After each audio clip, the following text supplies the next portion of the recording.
Hello aspirants, welcome back to Spardha Lines. ಇವತ್ತು ನಾವು February 19 ಮತ್ತು 20 ಸುದ್ದಿಲಿದ್ದಂಥ ಕೆಲವೊಂದು ಇಂಪಾರ್ಟೆಂಟ್ ನ್ಯೂಸ್ ಆರ್ಟಿಕಲ್ಗಳನ್ನ ಡಿಸ್ಕಸ್ ಮಾಡ್ತಾ ಹೋಗೋಣ.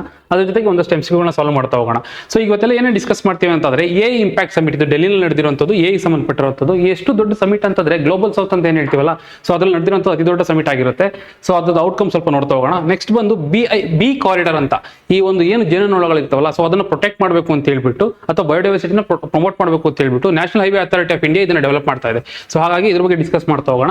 ನೆಕ್ಸ್ಟ್ ಬಂದು front of package warning label ಅಂತ ಹೇಳ್ಬಿಟ್ಟು, ಏನಂತಂದ್ರೆ ಈಗ ಈ ಫುಡ್ ಸಂಬಂಧಪಟ್ಟಂಗೆ ಕೆಲವೊಂದರಲ್ಲಿ ಹೈ ಸಾಲ್ಟ್ ಇರುತ್ತೆ, ಹೈ ಶುಗರ್ ಇರುತ್ತೆ ಪ್ಯಾಕೇಜ್ ಫುಡ್ಗಳಲ್ಲಿ. ಸೊ ಅದನ್ನ ನೀವು ಇನ್ಫಾರ್ಮ್ ಮಾಡಬೇಕು ಅಂತ ಹೇಳಿ ಸುಪ್ರೀಂ ಕೋರ್ಟ್ ಈಗ ಆರ್ಡರ್ ಮಾಡ್ತಾ ಇದೆ. ಸೊ ಹಾಗಾಗಿ ಇದ್ರ ಬಗ್ಗೆ ಡಿಸ್ಕಸ್ ಮಾಡ್ತಾ ಹೋಗೋಣ. ನಂತರ ಏನಂತಂದ್ರೆ ಗ್ರೀನ್ ವಾಲ್ ಇನಿಷಿಯೇಟಿವ್ ಅಂತ ಹೇಳಿ, ಗ್ರೀನ್ ವಾಲ್ ಇನಿಷಿಯೇಟಿವ್ ಬಗ್ಗೆ ನಾವು ಆಫ್ರಿಕಾ ಕೇಸಲ್ಲಿ ಕೇಳಿರ್ತೀವಿ, ರಾಜಸ್ಥಾನದಲ್ಲಿ ಕೇಳಿರ್ತೀವಿ. ಅದೇ ರೀತಿಯಲ್ಲಿ ಈಗ ಕರ್ನಾಟಕದಲ್ಲೂ ತರಬೇಕು ಅಂತ ಹೇಳಿ 5 ಜಿಲ್ಲೆಗಳು ಕವರ್ ಆಗೋ ರೀತಿಯಲ್ಲಿ ಯಾವ ಜಿಲ್ಲೆಗಳು ಯಾವುದು ಇದೆಲ್ಲ ನೋಡ್ತಾ ಹೋಗೋಣ. ಸೊ ಈಗ ಈ ಒಂದು ಹಸಿರು ಗೋಡೆನ ಕರ್ನಾಟಕದಲ್ಲಿ ತರ್ತಾ ಇದ್ದಾರೆ. ಸೊ ಹಾಗಾಗಿ ಇದ್ರ ಬಗ್ಗೆ ಡಿಸ್ಕಸ್ ಮಾಡ್ತಾ ಹೋಗೋಣ. ನಂತರ ಬಂದು India France special global strategic partnership. ಈಗ ಏನಂತಂದ್ರೆ ಕೆಲವೊಂದು ಸ್ಟ್ರಾಟಜಿಕ್ ಪಾರ್ಟ್ನರ್ಶಿಪ್ ಏನಿದೆಯಲ್ಲ ಅದು ಸ್ವಲ್ಪ ಎಲಿವೇಟ್ ಆಗ್ತಾ ಇದೆ. ಸೊ ವೆರಿ ಇಂಪಾರ್ಟೆಂಟ್ ಆಗುತ್ತೆ. ಅದೇನೇನು ಎಲ್ಲ ನೋಡ್ತಾ ಹೋಗೋಣ. ಇನ್ನೊಂದು ಸುದ್ದಿ ನೋಡಬೇಕು ಕರ್ನಾಟಕದಿಂದ ಅಂತಾರೆ, ಮೊಬೈಲ್ ಬಿಡಿ ಪುಸ್ತಕ ಐಡಿ ಅಂತ ಒಂದು ಇನಿಷಿಯೇಟಿವ್ ತರ್ತಾ ಇದೆ ಕರ್ನಾಟಕ ಸರ್ಕಾರ. ಮೊಬೈಲ್ ಬಿಡಿ ಪುಸ್ತಕ ಐಡಿ ಅಂತ ಹೇಳ್ಬಿಟ್ಟು. ಸೊ ಇದ್ರದ್ದು ಪ್ರಾವಿಷನ್ಸ್ ಏನು, ಏನಕ್ಕೆ ಈ ಸ್ಕೀಮ್ನ ತರ್ತಾ ಇದೆ, ಇದನ್ನೆಲ್ಲ ಡಿಸ್ಕಸ್ ಮಾಡ್ತಾ ಹೋಗೋಣ. ಸೊ ಈ ಆರ್ಟಿಕಲ್ ನೋಡೋದಾದ್ರೆ ಮೊದಲನೇ ಆರ್ಟಿಕಲ್ ಬಂದ್ಬಿಟ್ಟು ಎಐ ಇಂಪ್ಯಾಕ್ಟ್ ಸಮಿಟ್. ಎಐ ಹೇಗೆ ಇಂಪ್ಯಾಕ್ಟ್ ಮಾಡುತ್ತೆ ಅಂದ್ರೆ ಒಂದು ಸಮಿಟ್, ಎಐ ಇಂಪ್ಯಾಕ್ಟ್ ಸಮಿಟ್ ಈಗ ಡೆಲ್ಲಿ ಭಾರತ್ ಮಂಟಪದಲ್ಲಿ ನಡೆದಿದೆ. ಸೊ ಹಾಗಾಗಿ ಇದ್ರ ಬಗ್ಗೆ ಡಿಸ್ಕಸ್ ಮಾಡ್ತಾ ಹೋಗ್ಬೇಕಾಗುತ್ತೆ. ಇದನ್ನ ಹೋಸ್ಟ್ ಮಾಡಿರುವಂಥದ್ದು ಇಂಡಿಯಾ ಹೇಗೆ ಹೋಸ್ಟ್ ಮಾಡಿದೆ ಅಂತಂದ್ರೆ, ಇಂಡಿಯಾದಲ್ಲಿ ಎರಡು ಪ್ರೋಗ್ರಾಮ್ ಬರುತ್ತೆ, ಇಂಡಿಯಾ ಎ ಮಿಷನ್ ಮತ್ತೆ ಡಿಜಿಟಲ್ ಇಂಡಿಯಾ ಪ್ರೋಗ್ರಾಮ್ ಅಂತ. ಈ ಎರಡು ಇನಿಷಿಯೇಟಿವ್ ಅಂಡರ್ ಅಲ್ಲಿ ಇದನ್ನ ಲಾಂಚ್ ಮಾಡಿರುತ್ತೆ. ಇದು ಲಾಂಚ್ ಮಾಡಿದಾಗ ಏನಾಗುತ್ತೆ ಅಂತಂದ್ರೆ, ಇಲ್ಲಿ ನಾವು ಮೂರು ವಿಚಾರಗಳಲ್ಲಿ ಇದು ಕಂಪ್ಲೀಟ್ ರಿವಾಲ್ವ್ ಆಗುವಂಥದ್ದು. ಒಂದು ಮಂತ್ರ, 3 ಸೂತ್ರ, 7 ಚಕ್ರ. ಒಂದು ಮಂತ್ರ, 3 ಸೂತ್ರ, 7 ಚಕ್ರ. ಏನು ಒಂದು ಮಂತ್ರ ಅಂತಂದ್ರೆ ಸರ್ವಜನ ಹಿತಾಯ ಸರ್ವಜನ ಸುಖಾಯ ಅಂತ. ಏನು ಎಐ ಇದೆಯಲ್ಲ ಅದು ಎಲ್ರಿಗೂ ಹಿತವಾಗಿರ್ಬೇಕಂತೆ, ಪ್ರತಿಯೊಬ್ಬರಿಗೂ. ಅದ್ರ ಜೊತೆಗೆ ಎಲ್ರಿಗೂ ಅದು ಸುಖವಾಗಿರ್ಬೇಕಂತೆ, ಅಂದ್ರೆ ಒಳ್ಳೆ ರೀತಿಯಲ್ಲಿ ಹೆಲ್ಪ್ಫುಲ್ ಆಗಿರ್ಬೇಕಂತೆ. ಸೊ ಇದು ಇದರ ಮಂತ್ರ ಆಗಿರುತ್ತೆ. ಥೀಮ್ ಅಂತ ಆದ್ರೂ ಕೇಳ್ಬೋದು, ಇದೇ ಥೀಮ್ ಆಗಿರುವಂಥದ್ದು. ನೆಕ್ಸ್ಟ್ ಬಂದು 3 ಸೂತ್ರಗಳು. ಏನು 3 ಸೂತ್ರಗಳು? ಪೀಪಲ್ ಆಗಿ ಪ್ಲಾನೆಟ್ ಆಗಿ ಪ್ರೋಗ್ರೆಸ್ ಆಗೋ ರೀತಿಯಲ್ಲಿ ಇರಬೇಕು. ಇದೇ 3 ಸೂತ್ರಗಳು. ಪೀಪಲ್, ಪ್ಲಾನೆಟ್, ಪ್ರೋಗ್ರೆಸ್ ಆಗಬೇಕು. ಅದು ಪೀಪಲ್ಗೆ ಮತ್ತೆ ಪ್ಲಾನೆಟ್ಗೆ ಹೆಲ್ಪ್ ಆಗಬೇಕು. ನೆಕ್ಸ್ಟ್ ಬಂದು 7 ಚಕ್ರಗಳು. 7 ಚಕ್ರಗಳು ಇಂಪಾರ್ಟೆಂಟ್ ಆಗುತ್ತೆ. ಯಾವ್ಯಾವುದು ಅಂತಂದ್ರೆ ಗ್ರೋತ್ ಮತ್ತೆ ಸೋಷಿಯಲ್ ಗುಡ್. ಆ ಒಂದು ಇಂಪ್ಯಾಕ್ಟ್ ಏನಿದೆಯಲ್ಲ ಅದು ಒಳ್ಳೇದಾಗಿರ್ಬೇಕಂತೆ, ಜೊತೆಗೆ ಅದು ಗ್ರೋತ್ ಆಗಿರ್ಬೇಕಂತೆ, ಸಮಾಜಕ್ಕೆ ಒಳ್ಳೆ ರೀತಿಯಲ್ಲಿ ಇರ್ಬೇಕಂತೆ. ಡೆಮೋಕ್ರಾಟೈಸೇಷನ್, ಟೂಲ್ ಏನಿದೆಯಲ್ಲ, ಈಗೇನು ಡಿಜಿಟಲ್ ಡಿವೈಡ್ ಇದೆ, ಕೆಲವರು ರೀಚ್ ಆಗೋದಿಲ್ಲ. ಸೊ ಅದನ್ನೆಲ್ಲ ತಪ್ಪಿಸ್ಬೇಕು, ಅದು ಎಲ್ಲ ಒಂದು ಕೆಳ ಹಂತಕ್ಕೂ ರೀಚ್ ಆಗಬೇಕು ಅನ್ನೋದು. ನೆಕ್ಸ್ಟ್ ಬಂದು ಇನ್ಕ್ಲೂಸಿವ್ ಆಗಿರಬೇಕು. ವುಮೆನ್ ಆಗಲಿ ಅಥವಾ ವಲ್ನರಬಲ್ ಸೆಕ್ಷನ್ ಆಗಲಿ ಅವ್ರನ್ನ ಬಿಡಬಾರ್ದು. ಸೊ ಅದನ್ನು ಕೂಡ ಸೇರಿಸ್ಕೊಂಡು ಎಐ ಜೊತೆ ಮುಂದುವರಿತಾ ಹೋಗ್ಬೇಕಾಗುತ್ತೆ. ನೆಕ್ಸ್ಟ್ ಬಂದು ಸೇಫ್ ಇರಬೇಕು. ಎಐ ಡೀಪ್ ಫೇಕ್ ಅನ್ನೋ ಕಥೆಗಳೆಲ್ಲ ನಾವು ಕೇಳಿರ್ತೀವಿ, ಅಂದ್ರೆ ಅಷ್ಟೆಲ್ಲ ಪ್ರಾಬ್ಲಮ್ ಆಗ್ತದೆ. ಸೊ ಹಾಗಾಗಿ ಅದ್ರ ಬದಲು ಇದು ಸೇಫ್ ಆಗಿರಬೇಕು, ರೆಸ್ಪಾನ್ಸಿಬಲ್ ಆಗಿರಬೇಕು, ಟ್ರಸ್ಟ್ ವರ್ತಿ ಆಗಿರಬೇಕು ಅನ್ನೋದು ಇದ್ರ ಉದ್ದೇಶ ಆಗಿರುತ್ತೆ. ಮತ್ತೆ ಈ ಎಐ ಟೆಕ್ನಾಲಜಿ ಆಗ್ತಾ ಇದೆ, ಅದಕ್ಕೆ ಸಂಬಂಧಪಟ್ಟಂಗೆ ನಮ್ಮಲ್ಲಿ ಸ್ಕಿಲ್ಸ್ ಇದೆಯಾ, ಆ ಸ್ಕಿಲ್ಸ್ ನ ಡೆವಲಪ್ಮೆಂಟ್ ಮಾಡಬೇಕು, ಹ್ಯೂಮನ್ ಕ್ಯಾಪಿಟಲ್ ನ ಡೆವಲಪ್ ಮಾಡಬೇಕು ಅನ್ನೋದು ಇದು ಉದ್ದೇಶ ಆಗಿರುತ್ತೆ. ಸೈನ್ಸ್ ಜೊತೆ ಇದು ಗ್ರೋತ್ ಆಗಬೇಕು. ಮತ್ತೆ ರೆಸಿಲಿಯಂಟ್ ಇನೋವೇಷನ್, ಈಗ ಸೈಬರ್ ಅಟ್ಯಾಕ್, ಥ್ರೆಟ್ ಇದೆಲ್ಲ ಕಾಮನ್ ಆಗಿದೆ. ಸೊ ಅದಕ್ಕೆ ರೆಸಿಲಿಯಂಟ್ ಆಗಿರಬೇಕು, ಜೊತೆಗೆ ಇನೋವೇಷನ್ ಆಗಿರಬೇಕು. ಬೇರೆ ನೆಕ್ಸ್ಟ್ ಬರುವಂತಹ ಕೆಲವೊಂದು ಪ್ರಾಬ್ಲಮ್ಗಳಿಗೆ ಈಗಲಿಂದನೇ ಸೊಲ್ಯೂಷನ್ ಹುಡುಕಬೇಕು, ಅಥವಾ ಬೇರೆ ಅಪ್ಲಿಕೇಶನ್ಗಳಿಗೆ ಇನೋವೇಟಿವ್ ಆಗಿರಬೇಕು. ಸೊ ಈ ಒಂದು ಚಕ್ರಗಳ ಮೇಲೆ ವರ್ಕ್ ಆಗುವಂತದ್ದಾಗಿರುತ್ತೆ. ಸೊ ಮತ್ತೆ ಈ ಟೈಮಲ್ಲಿ ಒಂದು 3 ಅಪ್ಲಿಕೇಶನ್ಸ್ ಕೂಡ ರಿಲೀಸ್ ಮಾಡ್ತಾರೆ. ಫಾರ್ ಎಕ್ಸಾಂಪಲ್ ನೋಡಬಹುದು ಎ ಫಾರ್ ಆಲ್ ಅಂತ, ಅಂದ್ರೆ ಬೇರೆ ಪ್ರಾಬ್ಲಮ್ಗಳಿಗೆ ಬೇರೆ ಸೊಲ್ಯೂಷನ್ಸ್ಗಳು. ಯಾವ್ದ್ರ ಮೂಲಕ ತರ್ತಾರೆ? ಸ್ಟಾರ್ಟ್ಅಪ್ ಮೂಲಕ ತರ್ತಾರೆ. ನಮ್ಮ ಸ್ಟಾರ್ಟ್ಅಪ್ ಇಂಡಿಯಾ ಅಂತ ಒಂದು ಪ್ರೋಗ್ರಾಮ್ ಇದೆಯಲ್ಲ, ಸೊ ಹಾಗಾಗಿ ಸ್ಟಾರ್ಟ್ಅಪ್ ಗಳಿಗೆ ಅವಕಾಶ ಕೊಟ್ಟು ಅದರಿಂದ ತರಿಸುವಂಥದ್ದು. ನೆಕ್ಸ್ಟ್ ಬಂದು ಎಐ ಬೈ ಹರ್ ಅಂತ, ಅಂದ್ರೆ ಗೊತ್ತಾಗುತ್ತೆ ಹರ್ ಅಂದ ತಕ್ಷಣ ಇದು ವುಮೆನ್ ಇನ್ಕ್ಲೂಸಿವ್ ಇರುವಂತದ್ದು. ಕೆಲವೊಂದು ಪ್ರಾಜೆಕ್ಟ್ಗಳ ಡೆವಲಪ್ಮೆಂಟ್ ಅಲ್ಲಿ ವುಮೆನ್ ಲೆಡ್ ಪ್ರಾಜೆಕ್ಟ್ಗಳಿಗೆ ಅವಕಾಶ ಕೊಡುವಂಥದ್ದು. ಇದನ್ನ ಮಾಡುವಂಥದ್ದು ಯಾರು? ನೀತಿ ಆಯೋಗ ಸಪೋರ್ಟ್ ಮಾಡ್ತಾ ಇರುವಂಥದ್ದು. ಇದು ಇಂಪಾರ್ಟೆಂಟ್ ಆಗುತ್ತೆ. ನೆಕ್ಸ್ಟ್ ಬಂದು UAI ಅಂತ, ಅಂದ್ರೆ ಯುವಕರಿಗೆ ಎಐ ಏನೊಂದು ಅಪ್ಲಿಕೇಶನ್ಗಳು ಡೆವಲಪ್ ಮಾಡ್ತಾರೆ ಎಐ ಸಂಬಂಧಪಟ್ಟದ್ದು, ಅದು ಯುವಕರುಗಳ ಮುಂದಾಳತ್ವದಲ್ಲಿ ಮಾಡುವಂಥದ್ದು. ಇದಕ್ಕೆ ಸಪೋರ್ಟ್ ಮಾಡ್ತಿರೋದು ಯಾರು ಅಂತಂದ್ರೆ national institute of electronics and information technology. ನೆನ್ಪಿಟ್ಕೋಬೇಕಾಗತ್ತೆ. ಇದ್ರ ಮೇಲೆ ಪ್ರಶ್ನೆ ಬಂದ್ರೆ ಯಾವ ರೀತಿ ಬರುತ್ತೆ? ಇಂಡಿಯಾ ಎಐ ಇಂಪ್ಯಾಕ್ಟ್ ಸಮಿಟ್ ಅಡಿಯಲ್ಲಿ ಸಹಕಾರದ 7 ಚಕ್ರಗಳು ಈ ಕೆಳಗಿನ ಯಾವ ಕ್ಷೇತ್ರಗಳನ್ನು ಒಳಗೊಂಡಿವೆ? ಸಿಂಪಲ್, ಈ ಚಕ್ರಗಳ ಬಗ್ಗೆ ಕೇಳಿರುವಂಥದ್ದು 7ರಲ್ಲಿ ಯಾವ್ಯಾವಿದೆ ಅಂತ. ಸಂಪನ್ಮೂಲಗಳ ಪ್ರಜಾಪ್ರಭುತ್ವೀಕರಣ. ನಾನು ಹೇಳಿದೆ ಏನಿದೆಯಲ್ಲ ಅದು ಎಲ್ರಿಗೂ ರೀಚ್ ಆಗಬೇಕು, ಅಥವಾ ಅದರ ಅಪ್ಲಿಕೇಶನ್ಸ್ ಎಲ್ರಿಗೂ ಅವಕಾಶ ಸಿಗಬೇಕು ಅಂತ. ಸೊ ಹಾಗಾಗಿ ಇದು ಇದೆ. ಸುರಕ್ಷಿತ ಮತ್ತು ವಿಶ್ವಾಸಾರ್ಹ ಎಐ, ಸೇಫ್ಟಿ ಆಗಿರಬೇಕು, ಟ್ರಸ್ಟ್ ವರ್ತಿ ಆಗಿರಬೇಕು ಎಐ ಅಪ್ಲಿಕೇಶನ್. ಸೊ ಹಾಗಾಗಿ ಇದು ಕರೆಕ್ಟ್ ಆಗಿದೆ. ಪರಮಾಣು ಶಕ್ತಿ ಭದ್ರತೆ, ನ್ಯೂಕ್ಲಿಯರ್ ಎನರ್ಜಿ ಅಂತ ಬಂದಾಗ ಎಐ ಅಪ್ಲಿಕೇಶನ್ ಇರ್ಬೋದು, ಇಲ್ಲ ಅಂತ ನಾನು ಹೇಳ್ತಿಲ್ಲ, ಬಟ್ ನಮ್ಮ ಚಕ್ರಗಳಲ್ಲಿ ಅದು ಲಿಸ್ಟ್ ಆಗಿಲ್ಲ, ಮತ್ತೆ ಅದು ಬೇಸ್ ಮುಖ್ಯವಾಗಲ್ಲ. ಸೊ ಹಾಗಾಗಿ ಇದು ತಪ್ಪಾಗುತ್ತೆ. ಮಾನವ ಬಂಡವಾಳ ಅಭಿವೃದ್ಧಿ, ಹೌದು ಟೆಕ್ನಾಲಜಿ ಬರ್ತಾ ಇದೆ, ಅದಕ್ಕೆ ಸಂಬಂಧಪಟ್ಟಂತ ಹ್ಯೂಮನ್ ಕ್ಯಾಪಿಟಲ್ ಡೆವಲಪ್ಮೆಂಟ್ ನಮ್ಗೆ ಇಂಪಾರ್ಟೆಂಟ್ ಆಗುತ್ತೆ. ಸೊ ಹಾಗಾಗಿ ಇದು ಕೂಡ ಸರಿಯಾಗಿದೆ. ಆನ್ಸರ್ 3 ತಪ್ಪಾಗುತ್ತೆ. 3 ತಪ್ಪಾದ್ರೆ 1 ಮತ್ತು 1, 2, 4 ಕರೆಕ್ಟ್ ಆಗಿದೆ. ಮುಂದಿನ ಆರ್ಟಿಕಲ್ ನೋಡೋದಾದ್ರೆ national highway authority of India ಏನ್ ಮಾಡ್ತಾ ಇದೆ, develop first of it's kind B corridors, ಅಂದ್ರೆ ಪಾಲಿನೇಟರ್ಸ್ಗಳು ಅಂತ ಕರಿತೀವಿ. ಫಾರ್ ಎಕ್ಸಾಂಪಲ್, ಎಕನಾಮಿಕಲ್ ಡೆವಲಪ್ಮೆಂಟ್ ಆಗಬೇಕು ಅಥವಾ ಒಂದು ಅಫಾರೆಸ್ಟೇಷನ್ ಚೆನ್ನಾಗಬೇಕು ಅಂತಂದಾಗ ಅಲ್ಲಿ ಪಾಲಿನೇಟರ್ಗಳು ತುಂಬಾ ಇಂಪಾರ್ಟೆಂಟ್ ಆಗುತ್ತೆ, ಎಸ್ಪೆಷಲಿ ಬಯೋಡೈವರ್ಸಿಟಿನ ಪ್ರಮೋಟ್ ಮಾಡೋದಕ್ಕೆ ಅಂತ ಹೇಳ್ಬಿಟ್ಟು. ಸೊ ಹಾಗಾಗಿ ಕೆಲವೊಂದು ಈ ರೀತಿ ಜೇನುನೊಣಗಳನ್ನ ಪ್ರೊಟೆಕ್ಟ್ ಮಾಡಬೇಕು. ಇವ್ರು ಏನ್ ಮಾಡ್ತಾರೆ ಅಂತಂದ್ರೆ ನ್ಯಾಷನಲ್ ಹೈವೇಗಳು ಇರ್ತಾವಲ್ಲ, ಸೊ ಅಕ್ಕಪಕ್ಕ ಯೂಶಲಿ ನಾವು ನೋಡುವಂಥದ್ದು ಯಾವ ರೀತಿ ಅಂತಂದ್ರೆ ಈ ಆರ್ನಮೆಂಟಲ್ ಗಿಡಗಳನ್ನ ಹಾಕಿರ್ತಾರೆ ಸುಮ್ಮನೆ ಶೋ ನೋಡುವಂಥದ್ದು. ಸೊ ಅದ್ರ ಬದಲು ಏನ್ ಮಾಡ್ಬೋದು ಅಂತಂದ್ರೆ ಈ ಲೋಕಲಿ ಸಿಗುವಂಥದ್ದು ಯಾವುದು, ಈ ನೀಮ್ ಆಗ್ಬೋದು ಅಥವಾ ಜಾಮೂನ್, ನೇರಳೆ ಆಗ್ಬೋದು, ಬೇರೆ ರೀತಿ ಮೋ ಆಗ್ಬೋದು, ಈ ರೀತಿಯಾಗಿ ಲೋಕಲಿ ಸಿಗುವಂತಹ ಕೆಲವೊಂದು, ಮತ್ತೆ ವರ್ಷ ಪೂರ್ತಿ ಹೂ ಬಿಡುವಂತಹ, ವರ್ಷ ಪೂರ್ತಿ ನಿಮಗೆ ಹೂ ಬಿಡ್ತು ಅಂತಂದ್ರೆ ಅದ್ರಲ್ಲಿ ಮಕರಂದ ಸಿಗುತ್ತೆ. ಮಕರಂದ ಸಿಗ್ದು ಅಂತಂದ್ರೆ ಅಲ್ಲಿ ಜೇನುನೊಣಗಳು ರೆಗ್ಯುಲರ್ ಆಗಿರ್ತವೆ. ಜೇನುನೊಣಗಳು ರೆಗ್ಯುಲರ್ ಆಗಿದ್ವು ಅಂತಂದ್ರೆ ಬಯೋಡೈವರ್ಸಿಟಿ ಪ್ರಮೋಟ್ ಆಗುತ್ತೆ. ಸೊ ಹಾಗಾಗಿ ಅಂಥದ್ದೊಂದು ಅನ್ನೋದಷ್ಟು ತಗೊಂಡು ಮಾಡಬೇಕು. ಮತ್ತೆ ಮಲ್ಟಿಲೇಯರ್ಡ್ ಅಂತಂದ್ರೆ ಇಲ್ಲಿ ನೋಡ್ಬೋದು ನೀವು, ಫಸ್ಟ್ ಹೂ ಗಿಡಗಳು, ಅದಾದ್ಮೇಲೆ ಶ್ರಬ್ಸ್ ಮತ್ತೆ ಹರ್ಬ್ಸ್ಗಳು ಮಾಡುವಂಥದ್ದು, ನಂತರ ಬಂದು ಟ್ರೀಸ್. ಈ ರೀತಿ ಮಲ್ಟಿಲೇಯರ್ಡ್ ಅಲ್ಲಿ ಒಂದು ರೋಡಿಂದ 5 ಮೀಟರ್ 1 ಕಿಲೋಮೀಟರ್ ಸ್ಟ್ರೆಚ್ ವರೆಗೂ ಈ ರೀತಿಯಾದಂತಹ ಒಂದು ಬಿ ಕಾರಿಡಾರ್ಗಳನ್ನ ಬಿಲ್ಡ್ ಮಾಡಬೇಕು. ಇದು ವರ್ಷ ಪೂರ್ತಿ ಹೂ ಬಿಡೋದಾಗಬೇಕು ಅಂತ ಹೇಳ್ಬಿಟ್ಟು ಮಾಡ್ತಾ ಇರೋಂಥದ್ದಾಗಿರುತ್ತೆ. So very very important. ಈಗೇನು 2026-27ಕ್ಕೆ ಅಟ್ಲೀಸ್ಟ್ ಒಂದು 40 ಲಕ್ಷ ಟ್ರೀಗಳನ್ನ ಪ್ಲಾಂಟ್ ಮಾಡಬೇಕು ಅನ್ನೋ ಉದ್ದೇಶ ಇದು ಇಟ್ಕೊಂಡಿದೆ. ಸೊ ಇದ್ರ ಮೇಲೆ ಪ್ರಶ್ನೆ ಬಂದು ಯಾವ ತರ ಬರ್ಬೋದು, ರಾಷ್ಟ್ರೀಯ ಹೆದ್ದಾರಿಗಳಲ್ಲಿ ಜೇನುನೊಣ ಕಾರಿಡಾರ್ಗಳಿಗೆ ಸಂಬಂಧಿಸಿದ ಈ ಕೆಳಗಿನ ಪರಿಗಣಿಸಿ. ಬಿ ಕಾರಿಡಾರ್ ಸಂಬಂಧಪಟ್ಟಿದ್ದು ಇವು ಜೇನುನೊಣ ಸ್ನೇಹಿ ಸಸ್ಯವರ್ಗದ ಮೂಲಕ ಪರಾಗಸ್ಪರ್ಶಿಗಳ ಪಾಲಿನೇಟರ್ಸ್ಗಳಿಗೆ ಬೆಂಬಲ ನೀಡುವ ಗುರಿಯನ್ನು ಹೊಂದಿದೆ. ಅದೇ ಇದರ ಮುಖ್ಯ ಉದ್ದೇಶ ಆಗಿರುವುದು ಸರಿಯಾಗಿದೆ. ವರ್ಷಪೂರ್ತಿ ಮಕರಂದ ಲಭ್ಯವಿರುವುದನ್ನು ಖಚಿತಪಡಿಸಿಕೊಳ್ಳಲು ಹೂ ಬಿಡುವ ವಿವಿಧ ಪ್ರಭೇದಗಳ ಸಸ್ಯಗಳನ್ನು ಇಲ್ಲಿ ಆಯ್ಕೆ ಮಾಡಲಾಗುತ್ತದೆ. ಅಂದ್ರೆ ಕೆಲವೊಂದು ಟೈಮಲ್ಲಿ ಆ ನೆಕ್ಟರ್ ಸಿಗುತ್ತೆ, ಕೆಲವೊಂದು ಟೈಮಲ್ಲಿ ಇರಲ್ಲ. ಸೊ ಹಾಗಾಗಿ ಇವ್ರು ಸೆಲೆಕ್ಟ್ ಮಾಡ್ತಿರೋದು ಯಾವ ರೀತಿ ಅಂತಂದ್ರೆ ಅಟ್ಲೀಸ್ಟ್ ವರ್ಷ ಪೂರ್ತಿಯಲ್ಲಿ ಹೂ ಇರಬೇಕು, ಹೂವಿನಲ್ಲಿ ಆ ಮಕರಂದ ಇರಬೇಕು. ಸೊ ಹಾಗಾಗಿ ಇದು ಕರೆಕ್ಟ್ ಆಗಿದೆ. ಇವು ಪ್ರಾಥಮಿಕವಾಗಿ ಕೇವಲ ಅಲಂಕಾರಿಕ ಸೌಂದರ್ಯೀಕರಣ ಯೋಜನೆಗಳಾಗಿವೆ. ಇಲ್ಲ, ಮೊದಲು ಯೂಸ್ ಮಾಡ್ತಿದ್ದಂತೂ ಇಂಟರ್ನೆಟ್ ಇದು IAS ಅಂತ ಕರಿತೀವಿ, ಅಂದ್ರೆ ಏಲಿಯನ್ ಸ್ಪೀಶೀಸ್ಗಳನ್ನ ತಂದು ಹಾಕ್ತಿದ್ರು. ಏನಕ್ಕೆ, ಒಂದು ಅಲಂಕಾರಕ್ಕೆ ಅಂತ ಹೇಳ್ಬಿಟ್ಟು. ಈ ಆ ಥರದ್ದು ಯೂಸ್ ಮಾಡ್ತಾ ಇಲ್ಲ, ಆರ್ನಮೆಂಟಲ್ ಪರ್ಪಸ್ ಅಲ್ವೇ ಅಲ್ಲ. ಸೊ ಹಾಗಾಗಿ ಆನ್ಸರ್ ಬಂದು 1 ಮತ್ತು 2 ಮಾತ್ರ ಆಗಿರುತ್ತೆ. ಮುಂದಿನ ಆರ್ಟಿಕಲ್ ನೋಡೋದಾದ್ರೆ ಸುಪ್ರೀಂ ಕೋರ್ಟ್ ಆಸ್ FSSAI ಅಂತಂದ್ರೆ food safety standard authority of India ಅಂತ ಹೇಳ್ಬಿಟ್ಟು ಅವ್ರಿಗೇನೋ ಹೇಳ್ತಾ ಇದೆಯಂತೆ. So consider warning labels for packaged foods. ಈ FSSAI ಅಂದ್ರೆ ಮೊದಲು ನೋಡ್ಕೋಬೇಕಾಗುತ್ತೆ. FSSAI ಅಂದ್ರೆ ಆಲ್ರೆಡಿ ಹೇಳಿದೆ, food safety standard authority of India. ಇದೊಂದು ಸ್ಟ್ಯಾಚ್ಯುಟರಿ ಬಾಡಿ ಆಗಿದೆ. ಇದನ್ನ 2006ರಲ್ಲಿ ಇದನ್ನ ಎಸ್ಟಾಬ್ಲಿಷ್ ಮಾಡಿಸ್ತಾರೆ. ಅಂದ್ರೆ ಇದು ಕೆಲಸ ಮಾಡ್ತಾ ಇರುವಂತದ್ದು ministry of health and family welfare. Ministry of health ನಾನು ಹೇಳ್ತಾ ಇದ್ದೀನಿ, ಅಂದ್ರೆ ಹೆಲ್ತ್ಗೋಸ್ಕರ ಯಾವ ವಿಚಾರದಲ್ಲಿ, ಫುಡ್ ಸಂಬಂಧಪಟ್ಟಾಗೆ ಒಂದು ಸೇಫ್ಟಿ ಸ್ಟ್ಯಾಂಡರ್ಡ್ ನ ಸೆಟ್ ಮಾಡಬೇಕು ಅಂತೇಳಿ ಈ ಅಥಾರಿಟಿನ ಎಸ್ಟಾಬ್ಲಿಷ್ ಮಾಡಿರ್ತಾರೆ. ಏನ್ ಮಾಡುತ್ತೆ ಅಂತಂದ್ರೆ ಒಂದು ಫುಡ್ ಅಲ್ಲಿ ಯಾವ ಕಂಟೆಂಟ್ ಇರಬೇಕು, ಇರಬಾರ್ದು, ಇದ್ರೆ ಎಷ್ಟು ಒಳ್ಳೇದು ಎಷ್ಟು ಕೆಟ್ಟದ್ದು ಮಾನಿಟರ್ ಮಾಡುವಂಥದ್ದು. ಇಫ್ ಇನ್ ಕೇಸ್ ಯಾವ್ದೋ ಒಂದು ಫುಡ್ ಪ್ರಾಡಕ್ಟ್ ನ ಸೇಲ್ ಮಾಡ್ತಾ ಇದ್ದೀರಾ ಅಂತಂದ್ರೆ ಸೊ ಅದನ್ನ ಲೈಸೆನ್ಸ್ ಇಶ್ಯೂ ಮಾಡುವಂಥದ್ದು, ಮಾನಿಟರ್ ಮಾಡುವಂಥದ್ದು, ರೆಗ್ಯುಲರ್ ಆಗಿ ಇನ್ಸ್ಪೆಕ್ಟ್ ಮಾಡುವಂಥದ್ದು, ಈ ಕೆಲಸಗಳನ್ನ ಮಾಡ್ತಿರುತ್ತೆ ಈ FSSAI. ಸೊ ಈಗ ಏನ್ ಹೇಳ್ತಾ ಇದೆ ಇವರಿಗೆ ಅಂತಂದ್ರೆ ಸುಪ್ರೀಂ ಕೋರ್ಟ್ ಕೆಲವೊಂದು ವಿಚಾರಗಳನ್ನ ಕನ್ಸಿಡರ್ ಮಾಡಿ. ಏನ್ ಕನ್ಸಿಡರ್ ಮಾಡಬೇಕು, ಕೆಲವೊಂದು ಪ್ಯಾಕೇಜ್ ಫುಡ್ಗಳು ಬರ್ತಾ ಇದೆಯಲ್ಲ, ಸೊ ಅದರಲ್ಲಿ ಒಂದು ವಾರ್ನಿಂಗ್ ಲೇಬಲ್ಗಳು ಇರೋ ರೀತಿ ನೀವು ಎನ್ಶೋರ್ ಮಾಡ್ಕೋಬೇಕಾಗುತ್ತೆ. ಏನಕ್ಕೆ ವಾರ್ನಿಂಗ್ ಲೇಬಲ್ಗಳು? ಫಾರ್ ಎಕ್ಸಾಂಪಲ್ ನಮ್ಮಲ್ಲಿ ನೋಡ್ಬೋದು, ಈಗ ಈ ನಾನ್ ಕ್ರಾನಿಕಲ್ ಡಿಸೀಸಸ್ ಜಾಸ್ತಿ ಆಗ್ತಾ ಇದೆ. ಈಗ ಯಾವುದು ಕಾರ್ಡಿಯೋವೈಸ್ಕ್ಯುಲರ್ ಡಿಸೀಸ್ ಆಗ್ಬೋದು, ಒಬೆಸಿಟಿ ಆಗ್ಬೋದು, BP, ಶುಗರ್, ಕ್ಯಾನ್ಸರ್, ಇದೆಲ್ಲ ಜಾಸ್ತಿ ಆಗ್ತಾ ಇದೆ. ಯಾವ ಕಾರಣದಿಂದ ಬರ್ತಾ ಇದೆ? Because of high sugar, high salt ಮತ್ತೆ ಹೈ ಸ್ಯಾಚುರೇಟೆಡ್ ಫ್ಯಾಟ್ಸ್. ಸೊ ಹಾಗಾಗಿ ಈ ಒಂದು ಯಾವ್ದಾದ್ರು ಒಂದು ಫುಡ್ ಪ್ರಾಡಕ್ಟ್ ಅಲ್ಲಿ high sugar, high salt, high saturated fat ಇತ್ತು ಅಂತಂದಾಗ ಸೊ ಅದಕ್ಕೆ ಸಂಬಂಧಪಟ್ಟಂತ ವಾರ್ನಿಂಗ್ ಲೇಬಲ್ಗಳನ್ನ ನೀವು ಮೆನ್ಷನ್ ಮಾಡಬೇಕು. ಆ ರೀತಿಯಲ್ಲಿ ಎನ್ಶೋರ್ ಮಾಡಬೇಕು ಅಂತ ಹೇಳ್ತಾ ಇರುವಂತದ್ದು. ಸೊ ಅದಕ್ಕೆ ಇಟ್ಟರೆ ಹೆಸರು ಬಂದು front of package warning labels. ನಿಮಗೆ ಕೇಳ್ಬೋದು, front of package warning label ಯಾವ್ದಕ್ಕೆ ಸಂಬಂಧಪಟ್ಟಿದ್ದು ಅಂತ ಹೇಳ್ಬಿಟ್ಟು. FSSAI ಅಲ್ಲಿ ಹೈ ಶುಗರ್, ಸಾಲ್ಟ್ ಮತ್ತೆ ಸ್ಯಾಚುರೇಟೆಡ್ ಫ್ಯಾಟ್ ಜಾಸ್ತಿ ಇದೆಯಾ ಇದನ್ನ ಮಾನಿಟರ್ ಮಾಡೋಕೆ ಕೊಟ್ಟಿರುವಂತದ್ದಾಗಿರುತ್ತೆ. Very very important. ಮತ್ತೆ ಸ್ವಲ್ಪ FSSAI ಬ್ಯಾಕ್ ಗ್ರೌಂಡ್ ತಿಳ್ಕೊಳ್ಳೋದು ಇಂಪಾರ್ಟೆಂಟ್ ಆಗುತ್ತೆ. ಪ್ರಶ್ನೆ ಬಂದು ಯಾವ ತರ ಬರುತ್ತೆ, ಪ್ಯಾಕೆಟ್ನ ಮುಂಭಾಗದ ಕಡ್ಡಾಯ ಎಚ್ಚರಿಕೆ ಅಥವಾ front of package warning labels ಪ್ರಾಥಮಿಕವಾಗಿ ಯಾವ ಉದ್ದೇಶವನ್ನು ಹೊಂದಿದೆ? ಸಿಂಪಲ್, ಗ್ರಾಹಕರು ತಮ್ಮ ಆಹಾರದ ಬಗ್ಗೆ ಸರಿಯಾದ ನಿರ್ಧಾರ ತೆಗೆದುಕೊಳ್ಳಲು ಸಹಾಯ ಮಾಡುತ್ತದೆ. ಹೌದು, ಅದರಲ್ಲಿ ಏನಿದೆ, ನಾವು ಅದನ್ನು ಕನ್ಸ್ಯೂಮ್ ಮಾಡ್ಬೋದಾ, ಒಳ್ಳೇದ ಕೆಟ್ಟದ, ಸೊ ಈಗ ಅದು ಗೊತ್ತಾಗುತ್ತೆ. ಸೊ ಹಾಗಾಗಿ ಅದನ್ನ ಚೂಸ್ ಮಾಡುವಂತ ಅಧಿಕಾರ ಅಥವಾ ಒಂದು ಅವಕಾಶನ ಗ್ರಾಹಕರು ಕೊಟ್ಟಿರುತ್ತೆ. ಕರೆಕ್ಟ್ ಆಗಿದೆ. ಮುಂದಿನ ಆರ್ಟಿಕಲ್ ನೋಡೋದಾದ್ರೆ India France elevate ties to special global strategic partnership. India ಮತ್ತೆ ಫ್ರಾನ್ಸು ಹಳೆ ಫ್ರೆಂಡ್ಸ್, 1988 ಇಂದನೂ ಒಳ್ಳೆ ಬಾಂಧವ್ಯ ಇರುವಂತಹ ಫ್ರೆಂಡ್ಸ್ಗಳಾಗಿರ್ತಾರೆ.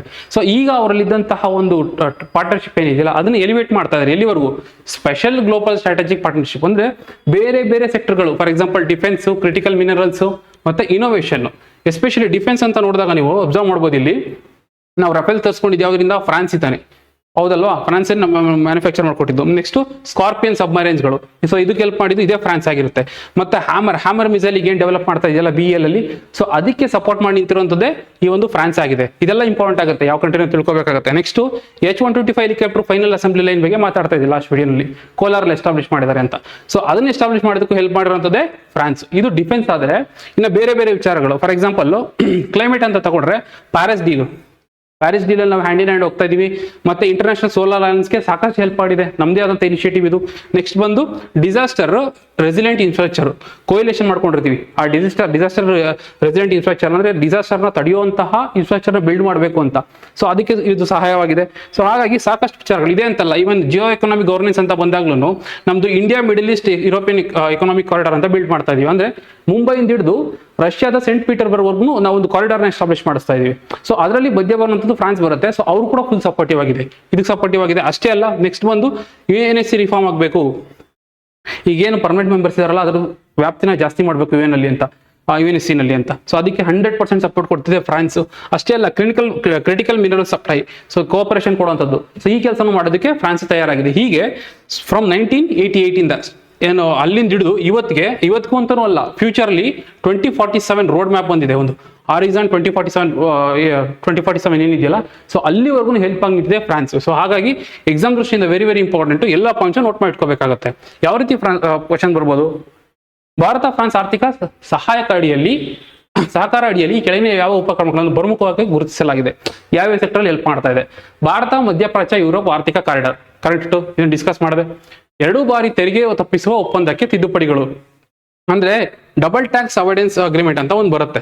ಯಾವ್ದಾದ್ರು ಒಂದು ಕಾರ್ಪೊರೇಟ್ ಕಂಪ್ನಿಗಳು ಈ 2 ಕಡೆ ಎಸ್ಟಾಬ್ಲಿಷ್ ಆಗಿದ್ದು ಅಂತಂದ್ರೆ ಅವ್ರು ಒಂದ್ ಕಡೆ ಟ್ಯಾಕ್ಸ್ ಹಾಕಿದ್ರೆ ಸಾಕು, 2 ಕಡೆ ಟ್ಯಾಕ್ಸ್ ಕಟ್ಟುವಂತ ಅವಶ್ಯಕತೆ ಇರಲ್ಲ. ಸೊ ಅದನ್ನೇ ಡಬಲ್ ಟ್ಯಾಕ್ಸ್ ಅವಾಯ್ಡೆನ್ಸ್ ಅಗ್ರಿಮೆಂಟ್ ಅಂತ.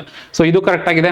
ನೆಕ್ಸ್ಟ್ ಬಂದು ನಿರ್ಣಾಯಕ ಖನಿಜಗಳು, ಕ್ರಿಟಿಕಲ್ ಮಿನರಲ್ಸ್. ಹೌದು, ಏನೊಂದು ಕ್ರಿಟಿಕಲ್ ಮಿನರಲ್ಸ್ ಇದೆಯಲ್ಲ, ಸೊ ಅದರ ಒಂದು ಸಪ್ಲೈ ಚೈನ್ ನ ಸಪೋರ್ಟ್ ಮಾಡೋದಕ್ಕೆ ಸೊ ಫ್ರಾನ್ಸ್ ಸಪೋರ್ಟಿವ್ ಆಗಿದೆ. ಸೊ ಹಾಗಾಗಿ 1, 2, 3 ಸರಿಯಾಗಿದೆ. ಮುಂದಿನ ಆರ್ಟಿಕಲ್ ನೋಡೋದಾದ್ರೆ, Karnataka notifies acts to shrink lake buffer zones. ಏನಾಗಿದೆ ಅಂತಂದ್ರೆ, ಈಗ ಫಸ್ಟ್ ನಾವು ಬೆಂಗಳೂರಿನ ಏನಂತ ಕರಿತೀವಿ ಅಂತಂದ್ರೆ ಸಿಟಿ ಆಫ್ ಲೇಕ್ಸ್ ಅಂತ ಕರಿತೀವಿ. ಸಿಟಿ ಆಫ್ ಲೇಕ್ಸ್ ಅಂತ ಬರ್ತಾ ಎನ್ಕ್ರೋಚ್ಮೆಂಟ್ ಮಾಡಿ ಹೇಗಾಯ್ತು ಅಂತಂದ್ರೆ ಲೇಕ್ಗಳೇ ಇದ್ದಂಗೆ ಆಗೋಯ್ತು. ಈಗ ಹಾಗಾಗಿ ಅರ್ಬನ್ ಫ್ಲಡ್ಡಿಂಗ್ ಅದರದೆಲ್ಲ ಸಮಸ್ಯೆಗಳು ಜಾಸ್ತಿ ಆಗ್ತಾ ಇರೋದು. ಸೊ ಅದನ್ನೆಲ್ಲ ತಪ್ಪಿಸ್ಬೇಕು, ಆ ಕನ್ಸ್ಟ್ರಕ್ಷನ್ಸ್ ಏನಾಗ್ತಾ ಇದೆಯಲ್ಲ ಅದನ್ನೆಲ್ಲ ಮಾನಿಟರ್ ಮಾಡಬೇಕು, ತಪ್ಪಿಸ್ಬೇಕು ಅಂತ ಹೇಳ್ಬಿಟ್ಟು ಏನ್ ಮಾಡಿದೆ ಅಂತಂದ್ರೆ, ಲೇಕ್ ಇತ್ತು ಅಂತಂದ್ರೆ ಲೇಕ್ಗೆ ಬಫರ್ ಝೋನ್ ಇಂಟ್ರೊಡ್ಯೂಸ್ ಮಾಡಕ್ ಪ್ಲಾನ್ ಮಾಡಿದ್ರು. ಮೊದಲೇ ಏನ್ ಮಾಡಿದ್ರು ಅಂತಂದ್ರೆ 30 ಮೀಟರ್ ಅಂತೇಳಿ ಯೂನಿಫಾರ್ಮ್ ಆಗಿ ಮಾಡಿದ್ರು. ಸೊ ಇವಾಗ ಏನ್ ಮಾಡ್ತಾ ಇದಾರೆ, ಚೇಂಜ್ ಮಾಡ್ತಾ ಇದಾರೆ. ಅದಕ್ಕೆ ಅಂತ ಒಂದು ಲಾ ಕೂಡ ತರ್ತಾ ಇದಾರೆ, Karnataka tank conservation development authority act ಅಂತ ಹೇಳ್ಬಿಟ್ಟು ನೆನ್ಪಿಟ್ಕೋಬೇಕಾಗುತ್ತೆ. Karnataka tank conservation development authority act 2025 ಅಂತ ಒಂದು ಆಕ್ಟ್ ತರ್ತಾ ಇದ್ದಾರೆ. ಸೊ ಈ ಆಕ್ಟ್ ಅಲ್ಲಿ ಏನ್ ಮಾಡ್ತಾರೆ ಅಂತಂದ್ರೆ, ಕೆರೆಗಳ ಅಗಲ ಅಥವಾ ವಿಸ್ತೀರ್ಣ ಎಷ್ಟಿರುತ್ತೋ ಅದ್ರ ಬೇಸಿಸ್ ಮೇಲೆ ಬಫರ್ ಝೋನ್ ಕೊಡ್ತಾ ಇರುವಂತದ್ದು. ಈಗ ಫಾರ್ ಎಕ್ಸಾಂಪಲ್ 1 ಎಕರೆ ಇದ್ರೆ ಅದಕ್ಕೆ 30 ಮೀಟರ್, 30 ಎಕರೆ ಇದ್ರೆ ಅದಕ್ಕೂ 30 ಮೀಟರ್, ಈ ತರ ಕೊಡಕ್ಕಾಗಲ್ಲ.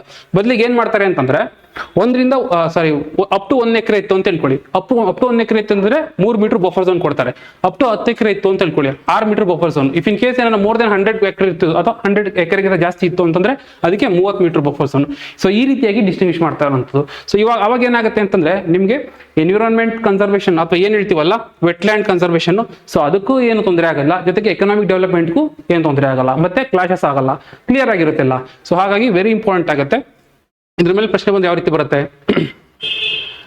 ಕರ್ನಾಟಕ ಕೆರೆ ಸಂರಕ್ಷಣಾ ಅಭಿವೃದ್ಧಿ ಪ್ರಾಧಿಕಾರ ಕಾಯ್ದೆ 2025ಕ್ಕೆ ಸಂಬಂಧಿಸಿದಂತೆ ಕೆಳಗಿನಗಳನ್ನು ಪರಿಗಣಿಸಿ. ಇದು ಈ ಹಿಂದಿನ ಎಲ್ಲಾ ಕೆರೆಗಳಿಗೆ ಇದ್ದ ಏಕರೂಪ 30 ಮೀಟರ್ ಬಫರ್ ವಲಯದ ನಿಯಮವನ್ನು ಬದಲಿಸಿ ಕೆರೆಯ ಗಾತ್ರಕ್ಕೆ ಅನುಗುಣವಾಗಿ ಶ್ರೇಣೀಕೃತ ಬಫರ್ ವ್ಯವಸ್ಥೆಯನ್ನು ಪರಿಚಯಿಸುತ್ತಿದೆ. ನಾನು ಅದನ್ನೇ ಹೇಳಿರುವಂತದ್ದು, ಈಗ ಯೂನಿಫಾರ್ಮ್ ಮಾಡ್ತಾ ಇಲ್ಲ, ಅದರ ವಿಸ್ತೀರ್ಣ ಹೇಗಿರುತ್ತೋ ಅದ್ರ ಮೇಲೆ ವೇರಿ ಮಾಡ್ತಾ ಬಂದಿದ್ದಾರೆ. ಸೊ ಹಾಗಾಗಿ ಇದು ಸರಿಯಾಗಿದೆ. 100 ಎಕರೆಗಿಂತ ದೊಡ್ಡದಾದ ಕೆರೆಗಳು ಇಂದಿಗೂ 30 ಮೀಟರ್ ಬಫರ್ ವಲಯದಲ್ಲಿವೆ. ಹೌದು, 100 ಅಥವಾ 100ಕ್ಕಿಂತ ಜಾಸ್ತಿ ಇತ್ತು ಅಂತಂದ್ರೆ ಹೈಯೆಸ್ಟ್ ಕೊಟ್ಟಿರೋದು 30 ಮೀಟರ್ ಬಫರ್ ವಲಯ. ಇದು ಕರೆಕ್ಟ್ ಆಗಿದೆ. ಈ ತಿದ್ದುಪಡಿಯು ನಗರದ ಮೂಲಸೌಕರ್ಯ ಯೋಜನೆಗಳಿಗಾಗಿ ಕೆರೆಯ ನೀರು ಸಂಗ್ರಹಣಾ ಸಾಮರ್ಥ್ಯವನ್ನು ಕಡಿಮೆ ಮಾಡಲು ಅನುಮತಿಸಿಲ್ಲ. ಈ ಬಫರ್ ಝೋನ್ ಕೊಡ್ತಿರೋದು ಏನಕ್ಕೆ, ಎಂಕ್ರೋಚ್ಮೆಂಟ್ ಆಗಬಾರ್ದು ಅಂತ. ಸೊ ದಟ್ ಅವಾಗ ಎಂಥ ಸಿಚುವೇಶನ್ ಎಂಥ ಕನ್ಸ್ಟ್ರಕ್ಷನ್ಸ್ ಆಗ್ತಿದ್ರು ಕೂಡ ಆ ಒಂದು ಏನು ಸಂಗ್ರಹಣಾ ಸಾಮರ್ಥ್ಯ ಇರುತ್ತೆ ಕೆರೆದು, ಅದು ಹಾಳಾಗಬಾರ್ದು ಅಂತ ಮಾಡ್ತಿರೋದು. ಸೊ ಹಾಗಾಗಿ ಈ ಸ್ಟೇಟ್ಮೆಂಟ್ ತಪ್ಪಾಗುತ್ತೆ. ತಪ್ಪಾದ್ರೆ ಆನ್ಸರ್ ಬಂದು 1 ಮತ್ತು 2 ಸರಿಯಾಗಿದೆ. ಮುಂದಿನ ಒಂದು ಆರ್ಟಿಕಲ್ ಓದಾದ್ರೆ, Karnataka makes NABH or NQAS accreditation mandatory for all the blood bank centers. ಏನಂತಂದ್ರೆ ಕೆಲವೊಂದು 2 ಸಂಸ್ಥೆಗಳು ಬರ್ತವೆ, NABH ಇದ್ರ ಬಗ್ಗೆ ನೋಡೋಣ, ಮತ್ತೆ NQAS ಅಂತ ಹೇಳ್ಬಿಟ್ಟು. ಇವುಗಳ ಒಂದು ಅಕ್ರಿಡೇಷನ್ ಅಥವಾ ಕ್ವಾಲಿಟಿ ಅಶ್ಯೂರೆನ್ಸ್ ನ ನೀವು ಎಲ್ಲಾ ಬ್ಲಡ್ ಬ್ಯಾಂಕ್ ಗಳಲ್ಲೂ ತರಬೇಕಾಗುತ್ತೆ ಅಂತ ಹೇಳ್ತಾ ಇದ್ದಾರೆ. ಫಾರ್ ಎಕ್ಸಾಂಪಲ್ ಇವಾಗ NABH ಅಂತಂದ್ರೆ ಇದು ಬಂದು ಪ್ರೈವೇಟ್ ಅವ್ರಿಗೆ, NABH ಬಂದು ಪ್ರೈವೇಟ್ ಅವ್ರಿಗೆ, NQAS ಬಂದ್ಬಿಟ್ಟು ಗೌರ್ಮೆಂಟ್ ಬ್ಲಡ್ ಬ್ಯಾಂಕ್ಗಳು ಇರ್ತಾವಲ್ಲ ಅಲ್ಲಿ ಏನಂತಂದ್ರೆ ಕೆಲವೊಂದು ಬ್ಲಡ್ ಬ್ಯಾಂಕ್ಗಳು ರಿಕ್ವೈರ್ಮೆಂಟ್ ಇರೋ ಕಡೆ ಏನ್ ಮಾಡ್ತಾರೆ ಬ್ಲಡ್ ನ ಟ್ರಾನ್ಸ್ಫರ್ ಮಾಡ್ತಾ ಇರ್ತಾರೆ. ಸೊ ಆ ಟೈಮಲ್ಲಿ ಅದರ ಕ್ವಾಲಿಟಿ ಕರೆಕ್ಟ್ ಆಗಿದ್ಯಾ, ರಿಕ್ವೈರ್ಮೆಂಟ್ ಕರೆಕ್ಟ್ ಆಗಿ ಮೀಟ್ ಆಗ್ತಾ ಇದೆಯಾ, ಅಥವಾ ಅದು ಹೊಸದ ಹಳೆದ, ಏನ್ ಪೇಷಂಟ್ಸ್ಗೆ ಒಂದು ಕೆಲವೊಂದು ಫ್ಯಾಕ್ಟರ್ಗಳು ಮ್ಯಾಚ್ ಆಗಬೇಕು ಅದೆಲ್ಲ ಆಗ್ತಾ ಇದೆಯಾ, ಅಷ್ಟೇ ಕ್ವಾಲಿಟಿ ಇದನ್ನೆಲ್ಲ ಸರ್ಟಿಫೈ ಮಾಡಬೇಕಾಗುತ್ತೆ. ಸೊ ದಟ್ ಅವಾಗ ಬೇರೆ ಬೇರೆ ಕಡೆ ಶಿಫ್ಟ್ ಮಾಡಬೇಕಾಗುತ್ತೆ. ಇದು ಸರ್ಟಿಫೈ ಮಾಡುವಂತಾರೆ ಯಾರು ಅಂತ ನೋಡಿದಾಗ NABH ಒಂದು ಪ್ರೈವೇಟ್ ಹಾಸ್ಪಿಟಲ್ಗಳಿಗೆ. NABH ಅಂತಂದ್ರೆ national accreditation board for hospital and health services ಅಂತ ಹೇಳ್ಬಿಟ್ಟು, ಇದು ಬಂದ್ಬಿಟ್ಟು ಮಿನಿಸ್ಟ್ರಿ ಆಫ್ ಹೆಲ್ತ್ ಕಡೆನೆ ಕೆಲಸ ಮಾಡುವಂತದ್ದಾಗಿರುತ್ತೆ. ಮಿನಿಸ್ಟ್ರಿ ಆಫ್ ಹೆಲ್ತ್ ಕಡೆ ಕೆಲಸ ಮಾಡುವಂತದ್ದು NABH ಅಂತ ಹೇಳ್ಬಿಟ್ಟು. ಇವ್ರು ಏನ್ ಮಾಡ್ತಾರೆ, ಪ್ರೈವೇಟ್ ಬ್ಲಡ್ ಬ್ಯಾಂಕ್ ಗಳನ್ನ ಸರ್ಟಿಫೈ ಮಾಡ್ತಾ ಹೋಗ್ತಾರೆ. ಹೌದು ಕ್ವಾಲಿಟಿ ಚೆನ್ನಾಗಿದೆ ಅಂತ ಹೇಳ್ಬಿಟ್ಟು. ನೆಕ್ಸ್ಟ್ ಬಂದು ಗೌರ್ಮೆಂಟ್ ಬ್ಲಡ್ ಬ್ಯಾಂಕ್ ಗಳು ಇರ್ತವೆ. ಆ ಗೌರ್ಮೆಂಟ್ ಬ್ಲಡ್ ಬ್ಯಾಂಕ್ ಗಳಲ್ಲಿ ಅದನ್ನ ಸರ್ಟಿಫೈ ಮಾಡೋರು ಯಾರು ಅಂತಂದ್ರೆ NQAS ಅಂದ್ರೆ ನ್ಯಾಷನಲ್ ಕ್ವಾಲಿಟಿ ಅಶ್ಯೂರೆನ್ಸ್ ಸ್ಟ್ಯಾಂಡರ್ಡ್ ಅಂತ ಹೇಳ್ಬಿಟ್ಟು. ಇದು ಕ್ವಾಲಿಟಿ ಕೌನ್ಸಿಲ್ ಆಫ್ ಇಂಡಿಯಾ ಕಡೆ ಬರುವಂತ ಒಂದು ಬಾಡಿ. ಸೊ ಇವ್ರು ಏನ್ ಮಾಡ್ತಾರೆ ಅಂತಂದ್ರೆ ಆ ಬ್ಲಡ್ ಬ್ಯಾಂಕ್ ಅಲ್ಲಿ ಇರುವಂತಹ ಬ್ಲಡ್ ಕ್ವಾಲಿಟಿ ಆಗಿದೆ ಅಂತೇಳಿ ಎನ್ಶೂರ್ ಮಾಡ್ತಾ ಇದ್ದಾರೆ. ಅಂದ್ರೆ ಹೋಗಿ ಇನ್ಫೆಕ್ಷನ್ ಮಾಡುವಂತದಲ್ಲ, ಅಕ್ರೆಡಿಟೇಷನ್ ಆಗಿರ್ಬೇಕು, ಕಂಟಿನ್ಯೂಸ್ ಆಗೋದು ಆ ಸೇಫ್ಟಿ ಮೇಂಟೈನ್ ಮಾಡ್ತಾನೆ ಇರಬೇಕಾಗುತ್ತೆ. ಸೊ ಆ ಸ್ಟ್ಯಾಂಡರ್ಡ್ ಇದ್ದಾಗ ಮಾತ್ರ ಅದು ಟ್ರಾನ್ಸ್ಫರ್ ಮಾಡೋಕ್ಕಾಗುತ್ತೆ. ಯಾಕೆ ಇಷ್ಟೆಲ್ಲ ತಲೆ ಕೆಡಿಸ್ಕೋಬೇಕು? ಯಾಕೆ ಅಂತಂದ್ರೆ ನೀವು ಬ್ಲಡ್ ಟ್ರಾನ್ಸ್ಫ್ಯೂಷನ್ ಆಗಬೇಕಾದ್ರೆ ನೀವು ಒಂದು ಅಬ್ಸರ್ವ್ ಮಾಡಬೇಕು, HIV, ಹೆಪಟೈಟಿಸ್ B, C ಮತ್ತೆ ಈ ಮಲೇರಿಯಾ ಇಂಥ ರೋಗಗಳು ಟ್ರಾನ್ಸ್ಮಿಟ್ ಆಗ್ತಾ ಇರುವಂತದ್ದೇ ಬ್ಲಡ್ ಇಂದ. ಸೊ ಹಾಗಾಗಿ ಬ್ಲಡ್ ನ ಒಂದು ಗುಣಮಟ್ಟ ಕಾಪಾಡೋದು ತುಂಬಾ ಇಂಪಾರ್ಟೆಂಟ್ ಆಗುತ್ತೆ. ಸೊ ಅದನ್ನ ಎನ್ಶೋರ್ ಮಾಡೋಕೆ ಮಾಡಿರುವಂತದ್ದಾಗಿರುತ್ತೆ. ಸರಿ ಆಯ್ತು. ಈ ಇದೆಲ್ಲ ಆಗ್ತಾ ಇದೆ, ಇದನ್ನ ಮಾನಿಟರ್ ಮಾಡುವಂತಾರೆ ಯಾರು? ಇದನ್ನ ಮಾನಿಟರ್ ಮಾಡುವಂತವರು director general of health services, ನೆನ್ಪಿಟ್ಕೋಬೇಕಾಗುತ್ತೆ. ಜೊತೆಗೆ ಬ್ಲಡ್ ಟ್ರಾನ್ಸ್ಫ್ಯೂಷನ್ ಕೌನ್ಸಿಲ್ಸ್ ಏನಿದೆಯಲ್ಲ ಅದು ಎರಡು ಬರುತ್ತೆ. ಒಂದು ಸೆಂಟ್ರಲ್ ಬರುತ್ತೆ, ಒಂದು ಸ್ಟೇಟ್ ಅಲ್ಲಿ ಬರುತ್ತೆ. ಸೆಂಟರ್ ಅಂತಂದಾಗ ನ್ಯಾಷನಲ್ ಬ್ಲಡ್ ಟ್ರಾನ್ಸ್ಫ್ಯೂಷನ್ ಕೌನ್ಸಿಲ್ ಅಂತ ಬರುತ್ತೆ, Karnataka state blood transfusion council ಅಂತ ಬರುತ್ತೆ. ಇವೆರಡು ಮಾನಿಟರ್ ಮಾಡ್ತಾ ಇರುತ್ತೆ. ಇದ್ರ ಜೊತೆಗೆ ಒಂದು ಹೆಲ್ತ್ ಡಿಪಾರ್ಟ್ಮೆಂಟ್ ನ ಡೈರೆಕ್ಟರ್ ಜನರಲ್, ಸೊ ಇವರು ಮಾನಿಟರ್ ಮಾಡ್ತಾ ಇರ್ತಾರೆ. Very very important. Government blood bank ಗಳಾದ್ರೆ NQAS ಆಗುತ್ತೆ, ಪ್ರೈವೇಟ್ ಬ್ಲಡ್ ಬ್ಯಾಂಕ್ ಗಳಾದ್ರೆ NABH ಗಳು ಮಾನಿಟರ್ ಮಾಡ್ತಾ ಇರ್ತವೆ. ಮಾಡ್ತಿರುತ್ತೆ. ವೆರಿ ವೆರಿ ಇಂಪಾರ್ಟೆಂಟ್ ಆಗುತ್ತೆ. ಪ್ರಶ್ನೆ ಮುಂದೆ ಯಾವ ತರ ಬರ್ಬೋದು ಇದ್ರ ಮೇಲೆ? ಕರ್ನಾಟಕವು ಎಲ್ಲಾ ರಕ್ತ ಕೇಂದ್ರಗಳಿಗೆ ಎಲ್ಲಾನು ರಾಷ್ಟ್ರೀಯ ಆಸ್ಪತ್ರೆಗಳ ಮಾನ್ಯತೆ ಮಂಡಳಿ ಅಥವಾ NABH ಅಥವಾ ರಾಷ್ಟ್ರೀಯ ಗುಣಮಟ್ಟ ಭರವಸಾ ಮಾನದಂಡಗಳು ಅಥವಾ NQAS ಪ್ರಮಾಣೀಕರಣವನ್ನು ಕಡ್ಡಾಯಗೊಳಿಸಿದೆ. ಇನ್ಮೇಲೆ ಎಲ್ಲಾ ಬ್ಲಡ್ ಬ್ಯಾಂಕ್ ಗಳನ್ನು ಇದರಿಂದ ಸರ್ಟಿಫೈ ಆಗಿರಲೇಬೇಕು. ಖಾಸಗಿ ರಕ್ತ ನಿಧಿಗಳು ರಾಷ್ಟ್ರೀಯ ಗುಣಮಟ್ಟ ಭರವಸೆ ಮಾನದಂಡಗಳು ಅಥವಾ NQAS ಅಡಿಯಲ್ಲಿ ಪ್ರಮಾಣೀಕರಣವನ್ನು ಪಡೆಯಬಹುದು. ಇಲ್ಲ, ಈ ಒಂದು ಪ್ರೈವೇಟ್ ರಕ್ತ ನಿಧಿಗಳೇನಿದೆಯಲ್ಲ ಇದು ಪ್ರಮಾಣ ತಗೋಬೇಕಾಗಿರುವಂತದ್ದು NABH ಅಲ್ಲಿ. ಸೊ ಹಾಗಾಗಿ ಈ ಸ್ಟೇಟ್ಮೆಂಟ್ ತಪ್ಪಾಗುತ್ತೆ. ಈ ಸುಧಾರಣೆಯು ರಾಷ್ಟ್ರೀಯ ರಕ್ತ ವರ್ಗಾವಣಾ ಮಂಡಳಿ ಮಾನದಂಡಗಳಿಗೆ ಅನುಗುಣವಾಗಿದೆ. ಹೌದು, ಇದೇ ಒಂದು ಸ್ಟ್ಯಾಂಡರ್ಡ್ ಮೇಲೆ ನಡೀತಾ ಇರುವಂತದ್ದು. ಹಾಗಾಗಿ ಇದು ಕರೆಕ್ಟ್ ಆಗಿದೆ. ಆನ್ಸರ್ ಬಂದು ಎರಡು ಮಾತ್ರ ತಪ್ಪಾಗಿದೆ. ಆನ್ಸರ್ ಬಂದು 1 ಮತ್ತು 3 ಆಗಿರುತ್ತೆ. ಮುಂದಿನ ಆರ್ಟಿಕಲ್ ನೋಡೋದಾದ್ರೆ, ಮೊಬೈಲ್ ಬಿಡಿ ಪುಸ್ತಕ ಇಡಿ campaign to be launched in Karnataka to inculcate reading habit among the school childrens. ಏನಂತಂದ್ರೆ ಶಾಲಾ ಮಕ್ಕಳುಗಳಿಗೆ ಈ ಸ್ಕ್ರೀನಿಂಗ್ ಟೈಮ್ ಜಾಸ್ತಿ ಆಗ್ಬಿಟ್ಟಿದೆ. ಒಂದು ಗೇಮಿಂಗ್ ಆಗ್ಬೋದು, ಅಥವಾ ನಾವೇ ಡಿಜಿಟಲ್ ಎಜುಕೇಶನ್ ಪ್ರಮೋಟ್ ಮಾಡೋದ್ರಿಂದ ಆಗ್ಬೋದು, ಅಥವಾ ಅವ್ರಿಗೆ ಹಶ್ವಾದಾಗ ಆಟ ಆಡಿಸ್ಬೇಕು, ಈ ತರದೆಲ್ಲ ಕೊಡ್ತಾ ಇರ್ತೀವಿ. ಸೊ ಹಾಗಾಗಿ ಏನಾಗುತ್ತೆ ಅಂದ್ರೆ ಕೆಲವೊಂದು ಸಮಸ್ಯೆಗಳನ್ನ ಬೆಳೆದ ಶುರು ಆಗುತ್ತೆ. ಫಾರ್ ಎಕ್ಸಾಂಪಲ್ ನೋಡ್ಬೋದು, ಇಲ್ಲಿ ಆಂಗ್ಸೈಟಿ ಆಗ್ಬೋದು, ಸ್ಲೀಪ್ ಡಿಸಾರ್ಡರ್ ಆಗ್ಬೋದು, ರೆಡ್ಯೂಸ್ಡ್ ಅಟೆನ್ಷನ್, ಅವ್ರಿಗೆ ಆ ಪೇಷನ್ಸ್ ಇರೋದಿಲ್ಲ. ಸೊ ಈ ತರದೆಲ್ಲ ಆಗ್ತಾ ಇರುತ್ತೆ. ಸೊ ಹಾಗಾಗಿ ಇದನ್ನ ತಪ್ಪಿಸ್ಬಿಟ್ಟು ಏನು ರೀಡಿಂಗ್ ಇರುತ್ತಲ್ಲ, ರೀಡಿಂಗ್ ಹ್ಯಾಬಿಟ್ ಇದೆಯಲ್ಲ ಅದ್ರ ಕಡೆ ತರಬೇಕು. ರೀಡಿಂಗ್ ಹ್ಯಾಬಿಟ್ ಅಂತಂದ್ರೆ ರೀಡಿಂಗ್ ಅವರ್ಸ್ಗಳು ಕೊಡುವಂಥದ್ದು, ಡಿಬೇಟ್ಗಳನ್ನ ಕಂಡಕ್ಟ್ ಮಾಡುವಂಥದ್ದು ಕ್ರಿಯೇಟಿವ್ ಆಗಿ, ಮತ್ತೆ ಸ್ಕಿಟ್ಗಳಲ್ಲಿ ಪಾರ್ಟಿಸಿಪೇಟ್ ಮಾಡುವಂಥದ್ದು, ಮತ್ತೆ ಲೈಬ್ರರಿ ಓರಿಯಂಟೇಷನ್ ನ ಅವ್ರಿಗೆ ಕಲಿಸುವಂಥದ್ದು. ಸೊ ಇದರಿಂದ ಏನಾಗುತ್ತೆ ಅಂತಂದ್ರೆ ಅವರಲ್ಲಿ ಅನಾಲಿಟಿಕಲ್ ಸ್ಕಿಲ್ಸ್, ಕ್ರಿಟಿಕಲ್ ಥಿಂಕಿಂಗ್ ಬದಲಾಗುತ್ತೆ. ಸೊ ಹಾಗಾಗಿ ಈ ಒಂದು ನೀಟಿಗೆ ತರಬೇಕು ಅಂತೇಳಿ ಮಾಡ್ತಾರಂತದ್ದಾಗುತ್ತೆ. ಸೊ ಇದರ ಒಂದು ಪ್ರೋಗ್ರಾಮ್ ನ ಇನ್ನೊಂದು ಭಾಗ ಏನಂತಂದ್ರೆ ಪೇರೆಂಟ್ಸ್ ಗಳಿಗೆ ಅಡ್ವೈಸರ್ ಮಾಡಿರ್ತಾರೆ. ಅವ್ರು ಮಾನಿಟರ್ ಮಾಡ್ಬೇಕಾಗತ್ತೆ ಮಕ್ಕಳಿಗೆ ಎಷ್ಟು ಹೊತ್ತು ಸ್ಕ್ರೀನಿಂಗ್ ಅವಕಾಶ ಇದೆ, ಅಥವಾ ಎಷ್ಟು ಹೊತ್ತು ಅವ್ರು ನೋಡ್ತಾರೆ, ಎಷ್ಟು ಯಾವಾಗ ಅವಾಯ್ಡ್ ಮಾಡಬೇಕು, ಇದನ್ನೆಲ್ಲಾನು. ಸೊ ಇದನ್ನ ಮಾಡುವಂಥದ್ದಾಗಿರುತ್ತೆ. ಮತ್ತೆ ಅಷ್ಟೇ ಅಲ್ಲದೆ ಕೆಲವೊಂದು ಟೈಮಲ್ಲಿ ಈಗ ಸೈಬರ್ ಮಾಡ್ಯೂಲ್ಗಳನ್ನ ಯೂಸ್ ಮಾಡ್ತಾರೆ. ಮಕ್ಕಳುಗಳು ಫೋನ್ ಯೂಸ್ ಮಾಡ್ತಾ ಇದ್ದಾರೆ ಅಂತ ಅಂದಾಗ ಅವ್ರು ಯಾವುದೇ ರೀತಿಯಲ್ಲಿ ಪೋಸ್ಕೋ ಆಕ್ಟ್ ಅಂತ ರಿಸ್ಕ್ಗಳಿಗೆ ಸಿಗಾಕೊಂಬಾರ್ದು. ಸೊ ಹಾಗಾಗಿ ಇದನ್ನೆಲ್ಲ ಮಾನಿಟರ್ ಮಾಡುವಂಥದ್ದು ಒಂದು ಇದರಲ್ಲಿ ಪಾರ್ಟ್ ಆಗಿರುತ್ತೆ. ಸೊ ಹಾಗಾಗಿ ನೆನ್ಪಿಟ್ಕೋಬೇಕಾಗತ್ತೆ. ಈಗ ಇದನ್ನ ಈ ಒಂದು 2026-27 ಅಕಾಡೆಮಿಕ್ ಏರಿಯರ್ ಇದೆ, ಅದರಿಂದನೇ ತರಬೇಕು ಅಂತ ಪ್ಲಾನ್ ಮಾಡ್ತಾ ಇದ್ದಾರೆ. ಮತ್ತೆ ಕೆಲವೊಂದು NEP ನಲ್ಲಿ ಇರುವಂತಹ ವಿಚಾರಗಳನ್ನು ಇದರಲ್ಲಿ ಇನ್ಕಲ್ಕೇಟ್ ಮಾಡಬೇಕು ಅಂತ ಪ್ಲಾನ್ ಮಾಡ್ತಾ ಇದ್ದಾರೆ. ಸೊ ಇನ್ನೊಂದಷ್ಟು ವಿಚಾರಗಳು ಬಂದಾಗ ನೋಡ್ಬೋದಾಗುತ್ತೆ. ಇದ್ರ ಮೇಲೆ ಪ್ರಶ್ನೆ ಬಂದು ಯಾವ ರೀತಿ ಬರುತ್ತೆ? ಮೊಬೈಲ್ ಬಿಡಿ ಪುಸ್ತಕ ಇಡಿ ಅಭಿಯಾನಕ್ಕೆ ಸಂಬಂಧಿಸಿ ಕೆಳಗೆ ಹೇಳಿಕೆಗಳನ್ನು ಪರಿಗಣಿಸಿ. ಈ ಅಭಿಯಾನವು ಶಾಲೆಗಳಲ್ಲಿ ಮೊಬೈಲ್ ಫೋನ್ಗಳನ್ನು ಸಂಪೂರ್ಣವಾಗಿ ನಿಷೇಧಿಸುವುದನ್ನು ಕಡ್ಡಾಯಗೊಳಿಸಿದೆ. ಸಂಪೂರ್ಣವಾಗಿ ನಿಷೇಧಿಸಬೇಕು ಅಂತ ನಾನು ಎಲ್ಲೂ ಹೇಳಿಲ್ಲ. ಏನಂತಂದ್ರೆ ಮಾನಿಟರ್ ಮಾಡಬೇಕು. ಆ ಒಂದು ರೆಸ್ಪಾನ್ಸಿಬಿಲಿಟಿನ ಪೇರೆಂಟ್ಸ್ ಕೊಟ್ಟಿರ್ತಾರೆ, ಅವ್ರು ಮಾನಿಟರ್ ಮಾಡಬೇಕಾಗತ್ತೆ. ಮತ್ತೆ ಒಂದು ಸೈಬರ್ ವಿಚಾರಗಳಲ್ಲಿ ನೀವು ಅಬ್ಸರ್ವ್ ಮಾಡಬಹುದಾಗಿರುತ್ತೆ. ಸೊ ಅಲ್ಲಿ ಮಾನಿಟರಿಂಗ್ ಸೆಲ್ಗಳು ಮಾನಿಟರ್ ಮಾಡ್ತಿರುತ್ತೆ. ಸಂಪೂರ್ಣವಾಗಿ ನಿಷೇಧಿಸಬೇಕು ಅಂತ ಹೇಳಿಲ್ಲ. ಸೊ ಹಾಗಾಗಿ ಈ ಸ್ಟೇಟ್ಮೆಂಟ್ ತಪ್ಪಾಗುತ್ತೆ. ಇದು ಓದುವ ಸಂಸ್ಕೃತಿಯನ್ನು ಮತ್ತೆ ಮುಂದುವರಿಸಲು ಮತ್ತು ವಿದ್ಯಾರ್ಥಿಗಳಲ್ಲಿ ವಿಮರ್ಶಾತ್ಮಕ ಚಿಂತನೆಯನ್ನು ಉತ್ತೇಜಿಸಲು ಉದ್ದೇಶಿಸಿದೆ. ಹೌದು, ಇದೇ ಇದರ ಮುಖ್ಯ ಉದ್ದೇಶ. ಹಾಗಾಗಿ ಸರಿಯಾಗಿದೆ.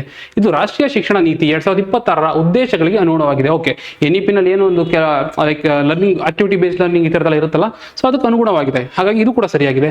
ಆನ್ಸರ್ ಬಂದು 2 ಮತ್ತು 3 ಮಾತ್ರ ಆಗಿರುತ್ತೆ.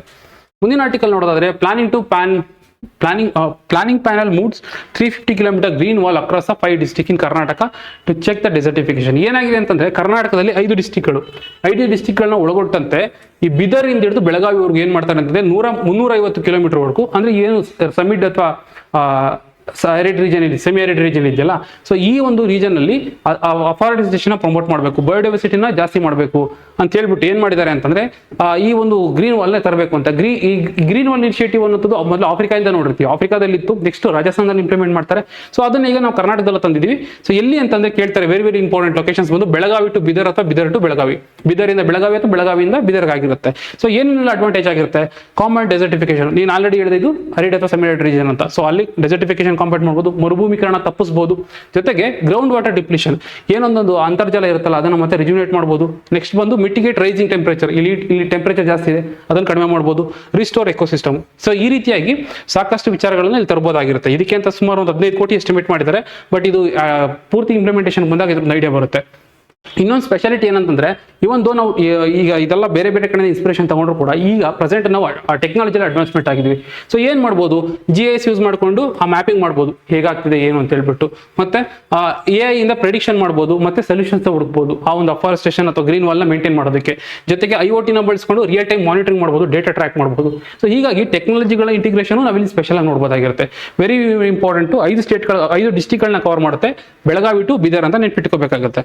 ಇದ್ರ ಮೇಲೆ ಪ್ರಶ್ನೆ ಬಂದು ಯಾವ ರೀತಿ ಬರ್ಬೋದು, ಉತ್ತರ ಕರ್ನಾಟಕದಲ್ಲಿ ಉದ್ದೇಶಿತ ಹಸಿರು ಗೋಡೆ ಅಥವಾ ಗ್ರೀನ್ ವಾಲ್ ಕಾರಿಡಾರ್ ಮರುಭೂಮೀಕರಣ ಮತ್ತು ಅಂತರ್ಜಲದ ಒತ್ತಡವನ್ನು ಎದುರಿಸುವ ಗುರಿಯನ್ನು ಹೊಂದಿದೆ. ಹೌದು, ಇದು ಮರುಭೂಮೀಕರಣ ಮತ್ತೆ ಅಂತರ್ಜಲ ಒತ್ತಡವನ್ನ ಎದುರಿಸಬೇಕು ಅಂತಾನೆ ಬಂದಿರುವಂತದ್ದು. ಸೊ ಹಾಗಾಗಿ ಕರೆಕ್ಟ್ ಆಗಿದೆ. ಈ ಕಾರಿಡಾರ್ ಅನ್ನು ಬೆಳಗಾವಿಯಿಂದ ಬಿದರ್ವರೆಗೆ ಬರಪೀಡಿತ ಜಿಲ್ಲೆಗಳಲ್ಲಿ ಪ್ರಸ್ತಾಪಿಸಲಾಗಿದೆ. ಕರೆಕ್ಟ್, ಇದು ಕೂಡ ಕರೆಕ್ಟ್ ಆಗಿದೆ. ಬೆಳಗಾವಿಯಿಂದ ಬಿದರ್. ಈ ಯೋಜನೆಯು ಕರ್ನಾಟಕ ರಾಜ್ಯ ಹವಾಮಾನ ಬದಲಾವಣೆ ಕ್ರಿಯಾ ಯೋಜನೆ, ಏನೊಂದು ಆಕ್ಷನ್ ಪ್ಲಾನ್ ಇದೆ ಕರ್ನಾಟಕದ್ದು ಕ್ಲೈಮೇಟ್ ಚೇಂಜ್ ಸಂಬಂಧಪಟ್ಟಾಗೆ. ಸೊ ಅದರ ಒಂದು ಏನು ಉದ್ದೇಶ ಇದೆಯಲ್ಲ ಅದಕ್ಕೆ ಅಲೈನ್ ಆಗಿ ಇರೋದು. ಸೊ ಹಾಗಾಗಿ ಈ ಸ್ಟೇಟ್ ಕೂಡ ಕರೆಕ್ಟ್ ಆಗಿದೆ. ಆನ್ಸರ್ ಬಂದು 1 2 3 ಆಗುತ್ತೆ. ಮುಂದಿನ ಆರ್ಟಿಕಲ್ ಬಂದು fireman to fire fighter, Karnataka to introduce 10% quota for women in recruitment. ಏನಂತಂದ್ರೆ ಈ ಫೈರ್ ಸ್ಟೇಷನ್ಗಳಲ್ಲಿ ಅಥವಾ ಈ ಫೈರ್ ಸಂಬಂಧಪಟ್ಟಂತ ಡಿಪಾರ್ಟ್ಮೆಂಟ್ಗಳಲ್ಲಿ ಕೆಲಸ ಮಾಡುವಂಥದ್ದು ಯೂಶಲಿ ಮೆನ್ನೇ ಇರ್ತಾರೆ. ಸೊ ಹಾಗಾಗಿ ಪುರುಷರ ಜೊತೆಗೆ ಮಹಿಳೆಯರಿಗೂ ಇರಲು ಅವಕಾಶ ಕೊಡಬೇಕು ಅಂತೇಳಿ ಕರ್ನಾಟಕ ಸರ್ಕಾರ ಸುಮಾರು 10% ರಿಸರ್ವೇಶನ್ ಕೊಡಬೇಕು ಮಹಿಳೆಯರಿಗೂ ಇದರಲ್ಲಿ ಅಂತೇಳಿ ತೀರ್ಮಾನ ಮಾಡಿದೆ. ಅಂಡರ್ ಆರ್ಟಿಕಲ್ 14 ಹೇಳುತ್ತೆ equality before law, equality before law ಅಂತ ಹೇಳುತ್ತೆ, ಈಕ್ವಲ್ ಪ್ರೊಟೆಕ್ಷನ್ ಆಫ್ ಲಾ ಅಂತೇಳಿ. ಮತ್ತೆ ಆರ್ಟಿಕಲ್ 15 ಹೇಳುತ್ತೆ ಅಂತಂದ್ರೆ ಜೆಂಡರ್ ಬೇಸ್ ಮೇಲೆ ಈ ತರದ್ರಲ್ಲೆಲ್ಲ ಡಿಸ್ಕ್ರಿಮಿನೇಟ್ ಮಾಡಬಾರ್ದು ಅಂತ ಹೇಳುತ್ತೆ. ಸೊ ಹಾಗಾಗಿ ಒಂದು ಪಬ್ಲಿಕ್ ಎಂಪ್ಲಾಯ್ಮೆಂಟ್ ಅಲ್ಲಿ ಈಕ್ವಲ್ ಕೊಡಬೇಕು ಆಪರ್ಚುನಿಟಿ ಅಂತ ಹೇಳ್ಬಿಟ್ಟು, ಅಥವಾ ಅಲ್ಲೂ ಅವ್ರನ್ನ ಪ್ರಮೋಟ್ ಮಾಡಬೇಕು ಅಂತೇಳಿ 10% ರಿಸರ್ವೇಶನ್ ಈಗ ಹೆಣ್ಮಕ್ಳಿಗೆ ಅಥವಾ ಮಹಿಳೆಯರಿಗೆ ಅಲ್ಲಿ ಕೊಡ್ತಾ ಇರೋಂಥದ್ದಾಗಿರುತ್ತೆ. ಮತ್ತೆ ಇಲ್ಲಿ ಇನ್ನೊಂದು ಅಬ್ಸರ್ವ್ ಮಾಡುವಂಥದ್ದು ಏನಂತಂದ್ರೆ, ಆ ಒಂದು ವರ್ಡ್ ಜೆಂಡರ್ ನ್ಯೂಟ್ರಾಲಿಟಿ ಆಗಿರ್ಬೇಕು ಅಂತ ಫೈರ್ ಮೆನ್ ಅನ್ನೋದು ತೆಗೆದಿದ್ದಾರೆ. ಫೈರ್ ಮೆನ್ ಅನ್ನೋದು ತೆಗೆದುಬಿಟ್ಟು ಫೈರ್ ಫೈಟರ್ ಅಂತೇಳಿ ಮತ್ತೆ ರೀನೇಮ್ ಮಾಡಿದ್ದಾರೆ. ಓಕೆನಾ? ಸೊ ಇದನ್ನ ಎಲ್ಲಿ ತಂದಿರೋದು ಅಂತಂದ್ರೆ, ನಮಗೆ ಒಂದು ಆಕ್ಟ್ ಬರುತ್ತೆ ಇದರಲ್ಲಿ, Karnataka safety and emergency act ಅಂತ ಬರುತ್ತೆ, ರೂಲ್ ಅಂತ ಹೇಳ್ಬಿಟ್ಟು. ಆ ರೂಲ್ ಅಮೆಂಡ್ಮೆಂಟ್ ಅಂದ್ಬಿಟ್ಟು ಇದನ್ನ ಮಾಡಿರುವಂತದ್ದಾಗಿರುತ್ತೆ. ಇಲ್ಲಿ ನೋಡ್ಬೋದು. ಸೊ ಫಸ್ಟ್ ಏನ್ ಮಾಡಿದ್ದಾರೆ ಅಂತಂದ್ರೆ, Karnataka state fire and emergency service, Karnataka state fire and emergency service rule ಏನಿದೆಯಲ್ಲ, ಸೊ ಇದರಲ್ಲಿ ಅಮೆಂಡ್ಮೆಂಟ್ ತಂದಿರುವಂತದ್ದು in support of article 14 and 15. So ಮೊದಲು ಇದ್ದು ಫೈರ್ ಮ್ಯಾನ್ ಅಂತ, ಈಗ ಮಾಡಿರುವಂತದ್ದು ಫೈರ್ ಫೈಟರ್ ಅಂತ. ಕೊಟ್ಟಿರೋದೆಷ್ಟು 10% reservation. So very very important ಆಗುತ್ತೆ. ಸೊ ಇದ್ರ ಮೇಲೆ ಪ್ರಶ್ನೆ ಬಂದು ಯಾವ ರೀತಿ ಬರುತ್ತೆ, ಕರ್ನಾಟಕದ ಅಗ್ನಿಶಾಮಕ ಮತ್ತು ಸ್ಟೇಷನ್ ಆಫೀಸರ್ ಹುದ್ದೆಗಳಲ್ಲಿ, ಅಂದ್ರೆ ಅಲ್ಲಿಗೆ ಅಂತಲ್ಲ, ಇವನ್ ಆಫೀಸರ್ ಲೆವೆಲ್ಗೂ ಕೊಡ್ತಾರೆ, ಹುದ್ದೆಗಳಲ್ಲಿ ಮಹಿಳೆಯರಿಗೆ 25% ಮೀಸಲಾತಿಯನ್ನು ಪರಿಚಯಿಸಲ್ಲ, 20 ಅಲ್ಲ ಬದಲಿಗೆ 10%. ಸೊ ಹಾಗಾಗಿ ಸ್ಟೇಟ್ಮೆಂಟ್ ತಪ್ಪಾಗುತ್ತೆ. ಈ ಸುಧಾರಣೆಯು ಸಂವಿಧಾನದ 15ನೇ ವಿಧಿಯಿಂದ ಬೆಂಬಲಿತವಾಗಿದೆ. ಇದು ಮಹಿಳೆಯರಿಗೆ ವಿಶೇಷ ಸೌಲಭ್ಯಗಳನ್ನು ನೀಡಲು ಅನುಮತಿಸುತ್ತದೆ. ಹೌದು, 14, 15 ಎರಡೂ ಬರುತ್ತೆ. ಸೊ ಹಾಗಾಗಿ ಇದು ಕೂಡ ಕರೆಕ್ಟ್ ಆಗಿದೆ. ಅಧಿಕೃತ ಅಧಿಸೂಚನೆಗಳಲ್ಲಿ ಫೈರ್ ಮ್ಯಾನ್ ಎಂಬ ಹಳೆಯ ಪದನಾಮವನ್ನೇ ಮುಂದುವರಿಸಲಾಗಿದೆ. ಇಲ್ಲ, ಫೈರ್ ಮ್ಯಾನ್ ಅನ್ನೋದನ್ನ ತೆಗೆದಿದ್ದಾರೆ, ಬದಲಿಗೆ ಫೈರ್ ಫೈಟರ್ ಅನ್ನೋದನ್ನ ಇಂಟ್ರೊಡ್ಯೂಸ್ ಮಾಡಿದ್ದಾರೆ. ಸೊ ಹಾಗಾಗಿ 2 ಸ್ಟೇಟ್ಮೆಂಟ್ಗಳು ತಪ್ಪಾಗುತ್ತೆ. ಆನ್ಸರ್ ಬಂದು 2 ಮಾತ್ರ ಆಗಿರುತ್ತೆ. ಇಲ್ಲಿ ಮೊದಲನೇ ಸ್ಟೇಟ್ಮೆಂಟ್ ತಪ್ಪು, ಥರ್ಡ್ ಸ್ಟೇಟ್ಮೆಂಟ್ ತಪ್ಪಾಗಿದೆ. ಮುಂದೆ ಇಷ್ಟು ಆರ್ಟಿಕಲ್ ಈ ಒಂದು ಸೆಷನ್ ಮುಗಿಸೋಣ. ಮುಂದೆ ಇನ್ನೊಂದಷ್ಟು ಆರ್ಟಿಕಲ್ ಅಂತ ಡಿಸ್ಕಸ್ ಮಾಡ್ತಾ ಹೋಗೋಣ. Thank you.